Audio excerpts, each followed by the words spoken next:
আজকালকে কিছু জওয়ানেরা মসজিদে নামাজ পড়তে যায়, দাড়ি নাই, প্যান্ট ঠিক মতো পড়তে পারে না, হয়তো নামাজ পড়া শুরু করছে, এখন একটু লম্বা লম্বা সেজদা দেয়। কিছু মুরব্বীকে দেখছো নি, আগে নামাজে আইতো না, এখন কি ভাব ধরছে, কি ভাব লইয়া মসজিদে বসে থাকে। এই তো হে আর আসতেই চাইতেছে না, কি রে শুরু করলাম আমার বাইর করে দিতেছে। কথা বলেন না কেন? কিছু ছোট ছোট বাচ্চারা মসজিদে নামাজ শুরু করছে, কিছু মুসল্লিকে দেখছো নি, হের বাপ জিন্দিগিতে মসজিদে আসে নাই, হের দাদারে জিন্দিগিতে মসজিদে দেখলাম না, হে আবার কোন দিনের নামাজি? কথা বলেন না কেন? এই তো শুরু হয়ে গেছে।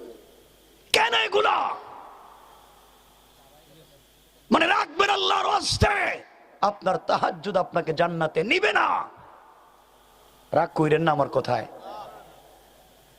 এমন আল্লাহর ওলি এখানে আছেন, বলদি এলাকায় এই বৃহত্তর দক্ষিণ শর্মায় মসজিদের অভাব নাই।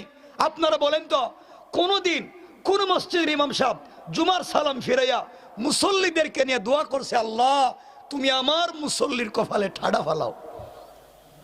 ঠাডা ঠাডা দোয়া করছে নিখন? কথা বলছে না কেন এরা? সবাই বলেন কোনদিন কেউ দোয়া করছে না? দোয়া করছে আল্লাহ মুসল্লির হায়াত বাড়াও, রিজেকে বরকত দেও, এদের ব্যবসা বাণিজ্য হইলে আমারও দিব, আমারও খাওয়াইব, এদেরকে লন্ডন আমেরিকা বেশি বেশি পাঠাও। এখন কারো মেয়েরে বিয়া কইরা হোক, নাইলে বিয়া ছাড়াই হোক, জাগা। মুসল্লির পিছনে কি কয়? কথা কয় না কেন? সবাই বলেন না কেন? মুসল্লিরা পিছনে কয় আমিন আমিন আমিন, মানে ইমাম সাহেব যা বলতেছে সব ঠিক আছে, ঠিক আছে আমরা সমর্থন দিলাম, সব কইয়া সেইরা মসজিদ থেকে বাইরিয়া সার দোকানে গিয়া কয় ইমাম সাহেব বালা না। কথা কন না কেন? আল্লাহ কো শয়তান, মসজিদে না কইলে আমিন আমিন, তে বাইরিয়া কসকেন বালা না। কথা বলেন না কেন? এগুলা করা যাবে না। মানে রাখবেন, দিনকে চর্চা করেন, দিনের মাথা করে চর্চা করেন, তাওহীদকে বুঝেন, রিসালাতকে বুঝেন, আল্লাহকে চিনেন। ঠিক কিনা বলেন? আপনারা বানাইছেন এই পীরের মুরিদ কয়জন, এই পীর সাহেবের মুরিদ কয়জন, এই পীরের মুরিদ কয়জন, পীরে পীরে মাইল লাগায় দেখা। আমি বলতে চাচ্ছি ফিতনা মুক্ত একটা সমাজ চাই। রাসূল পাক ফিতনা মুক্ত একটা সমাজ গড়েছেন।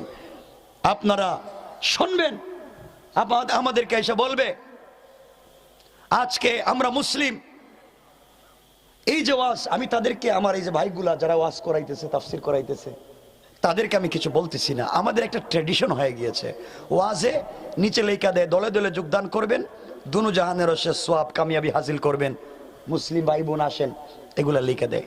আমি এটার বিপক্ষে। আমি আপনাদেরকে কি বলতে চাই, কোরআনের প্রোগ্রাম, তাফসীরের প্রোগ্রাম, এটা কোনো ব্যক্তি এবং ধর্মীয় প্রোগ্রাম নয়। কোরআন এটা কোনো জাতি গোষ্ঠীর প্রোগ্রাম নয়। কোরআনের প্রোগ্রাম সকল জাতি গোষ্ঠী নির্বিশেষে সকল সম্প্রদায়ের লোককে একীভূত করবার একটা কনফারেন্স। কথা বলেন কেন?